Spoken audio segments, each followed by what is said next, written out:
Charting Toward Intimacy covers mature topics. Listener discretion is advised. Charting Toward Intimacy covers mature topics. Listener discretion is advised. We've all probably heard that it is not a good thing that the woman in a relationship be the gatekeeper of sex. However, I think that probably everyone listening here has gotten themselves into a situation, a period of time in their marriage where you have actually become the gatekeeper of sex. So how do we, knowing that this is a potential inevitability, how do we make sure to get ourselves out of that area of gatekeeping sex? Welcome to Charting Toward Intimacy, the sex and intimacy podcast for Catholic women. My name is Ellen Holloway, and I am a Catholic speaker and coach who specializes in sex and marital intimacy. And I am on a mission to help you actually enjoy and desire good, holy sex with your spouse. We are going to be talking about how to not become the gatekeeper. We're going to be talking about how that dynamic comes up in relationships, in marriages, and just some tips then on how to take that dynamic off of the table and build in a healthier dynamic that includes more communication and things like that. And joining us, we have Grace Stark. Grace, could you introduce yourself to us? I am the editor of an organization called Natural Womanhood.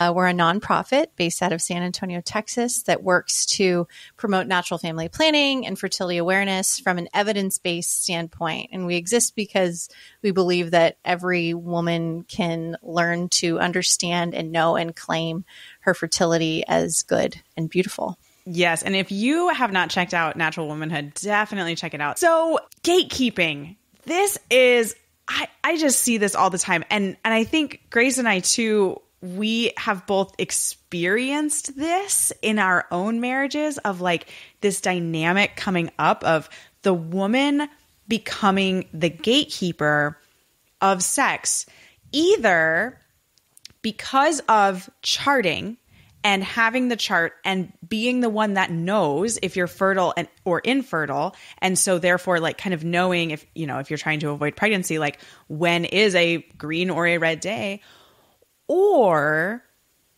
kind of becoming a gatekeeper for some other reason of, just not wanting to have sex and they're like not prioritizing sex and just continually saying no. So we're going to be talking about just gatekeeping in general. But I see those as kind of the two big reasons why the woman becomes the gatekeeper. Do you see anything else, Grace? Yeah, no, I think you kind of hit it on the head there. Hopefully if there's like deeper issues with, why you're reluctant to have sex with your spouse that might stem from, the only other thing that comes to mind is maybe like trauma or abuse. I would hope that those are things that you had talked about before you got married, that this isn't something that's continuing into your marriage. But certainly, that I think can be part of it. And if it is something that's holding you back from giving yourself over to your spouse, it's definitely something that you should seek out help, namely in the form of good therapy for, and definitely openness and honesty with your spouse about where you're coming from if you haven't been forthcoming about certain details. Yeah. And so I kind of want to speak into the charting aspect first, because I think sometimes there are some really simple things that can be just like implemented into your relationship that can really alleviate that feeling of being a gatekeeper. Mm-hmm. So, and what we're talking about with like charting and feeling like the gatekeeper as charting is like, okay, you as the woman, you are the one that observes the signs. Mm-hmm. There's no one else that can do that. Like that's your husband's not going to wipe you, yeah. Right? Unless you're like ill and they're being called to take care of you that way, which, in sickness and in health, it can happen. I mean, and that's beautiful, but at that time you probably don't need a chart because you're probably not thinking about sex. Yeah, if you've got something like that going on, right? Not to make light of anybody's situation like that, but right. Yeah, keeping things in broad strokes here. Yes, you're the one observing those signs when you go exactly. Like there's nothing. Yeah, there's nothing your husband can do in that aspect of it. Mm-hmm. However, that is simply one aspect of utilizing natural family planning in your marriage. Mm-hmm. And so what I think the biggest thing is sitting down, the two of you, and brainstorming ways that your husband can be involved and share responsibility for using natural family planning. And this can look like a lot of things. I know, like, a really common suggestion if you use like a symptothermal method is like, oh, the man is in charge of the temperature. And that I feel like maybe works for 10% of the couples. Like, honestly, I didn't work for my husband and I, let's be real. But if that works, fabulous.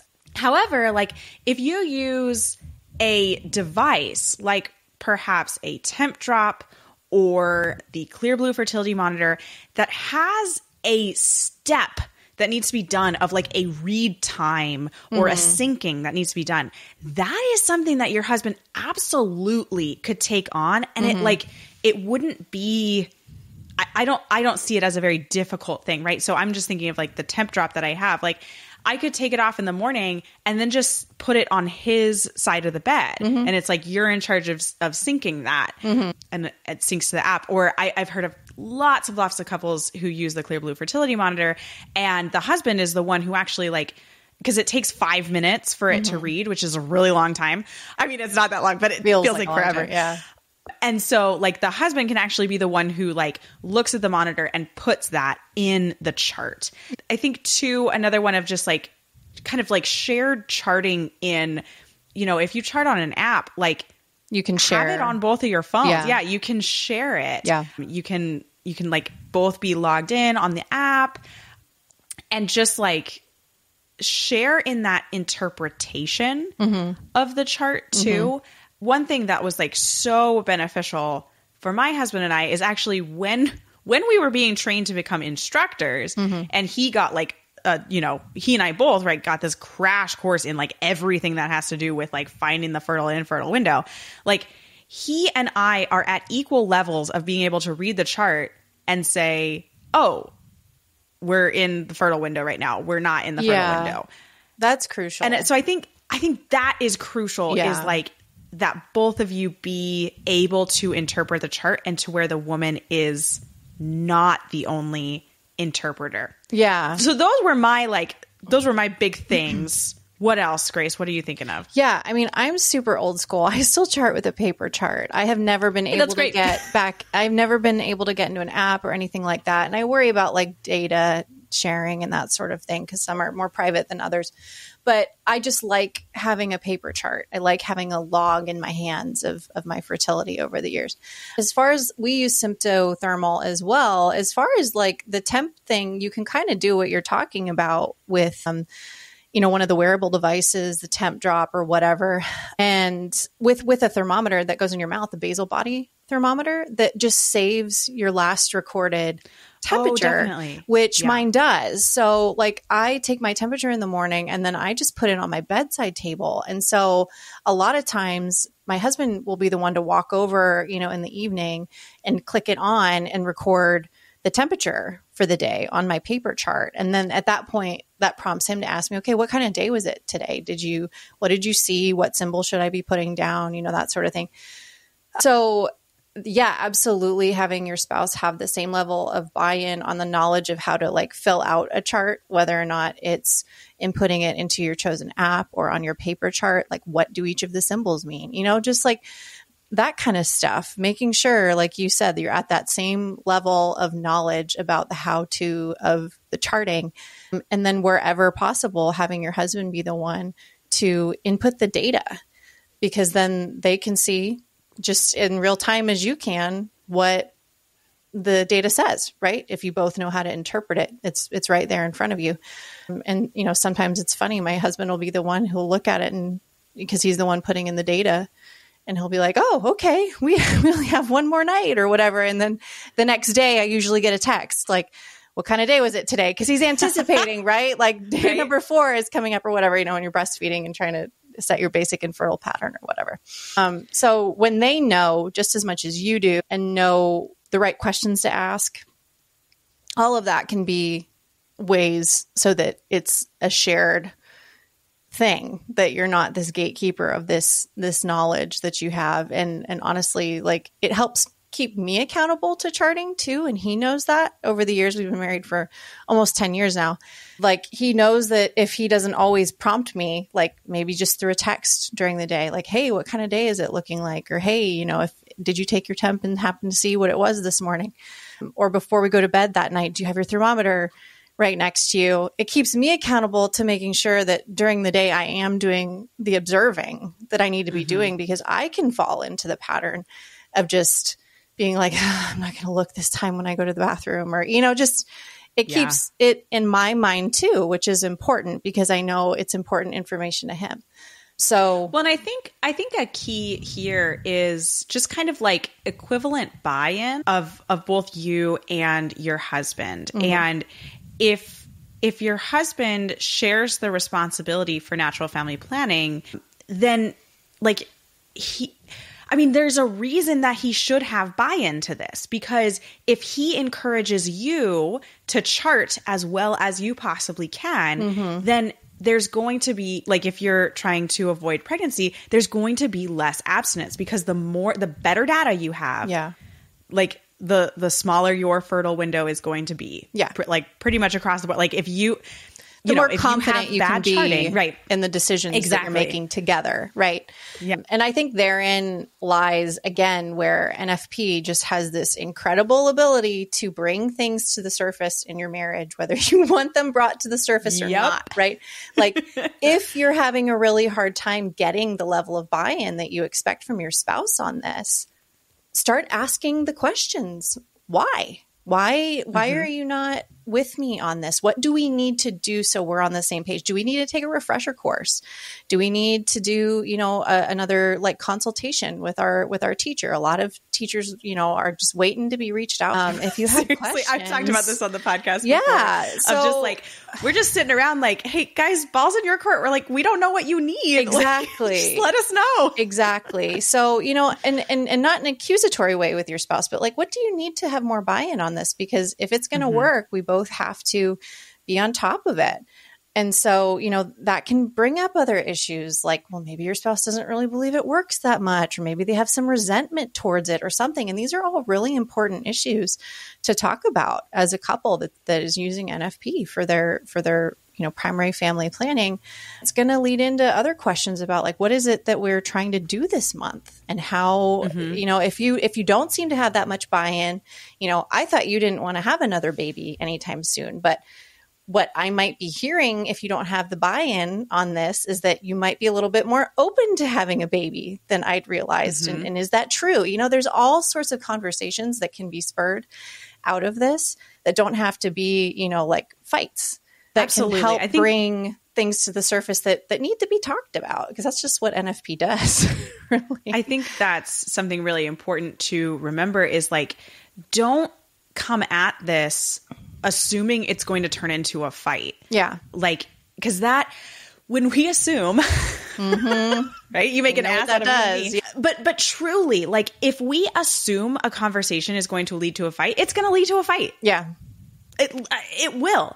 But if we assume that a conversation is going to be just an open, honest, like, let's just talk about this, let's ask these questions, right? You're going to come at that conversation with such a different posture, like physically, and then as well as like your tone of voice is going to be different. Your expressions are going to be different, right? And how you react to like what your husband says is going to be different, right? And so I'm not saying that like you're guaranteed that it won't turn into a fight if you like approach it like that. Yeah. But you have a much higher chance of it not being a fight. Yeah. And in general, I like the advice of when you're talking about something difficult with your spouse to like view the problem as your collective problem that you're trying to find a collective solution to. So like, I feel like I'm the gatekeeper, right? Let's not make it like, I feel like this and you're making me feel that way. It's, I feel like a gatekeeper. This is a problem we both need to solve together, working together on that. I think that's just such a more helpful, productive way to approach any problem in your marriage, even if it has nothing to do with NFP. It's always you guys together versus the problem, right? And this is no different than any other marital issue in that way, I think. Absolutely.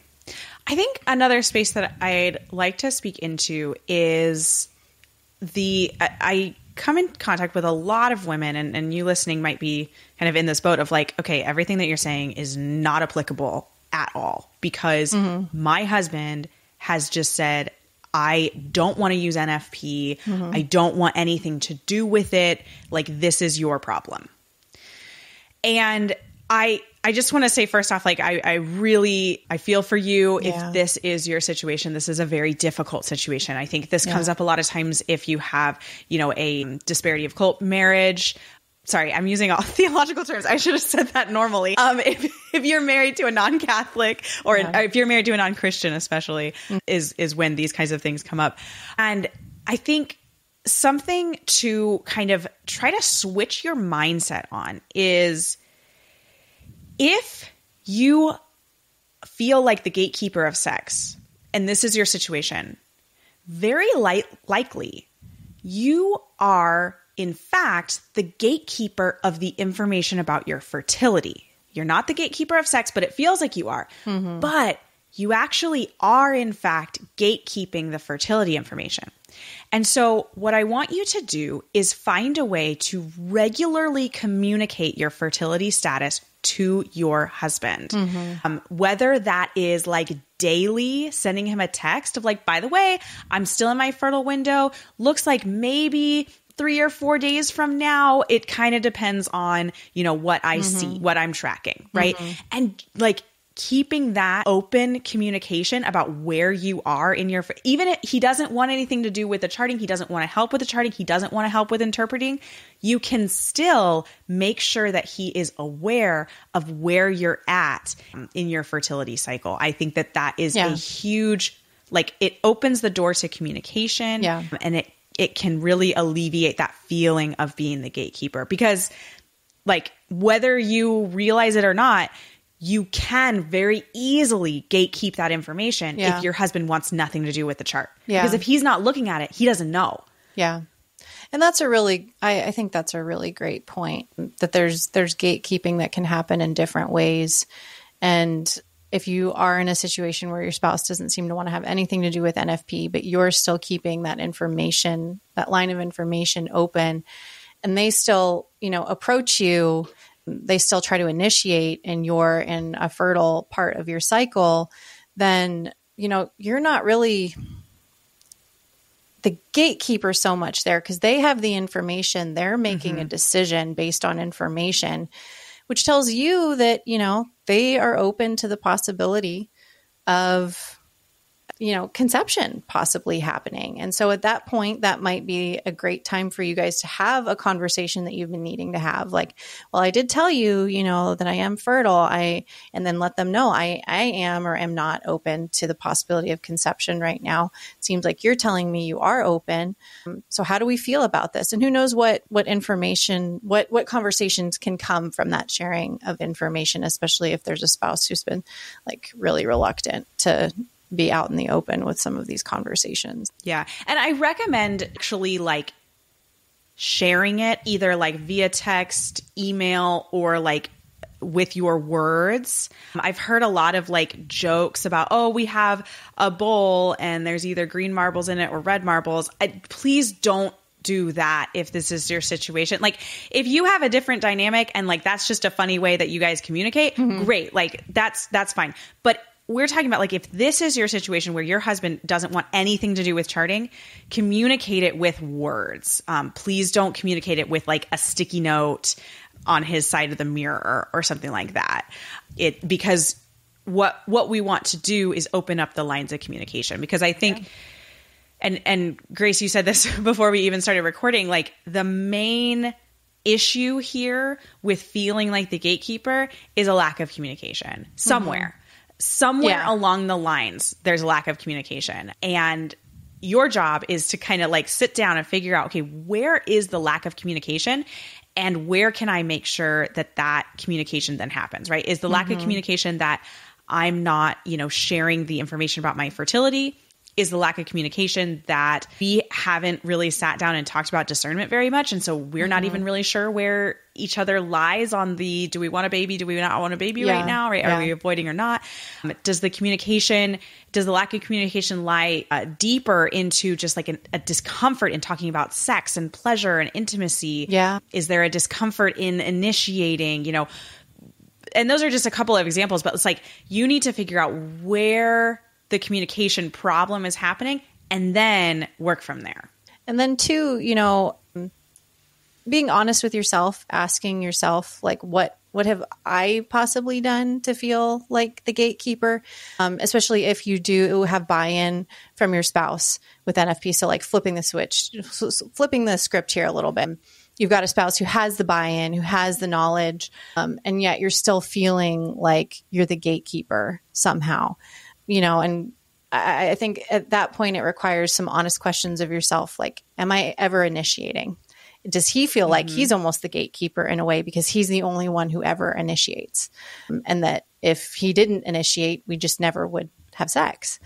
Or, are you saying no all the time? Have you made yourself into the gatekeeper by having your default be no instead of, more of an openness, unless you've got, unless you're fertile and you really have great reasons to not try to conceive, or, you've got other things going on, whatever.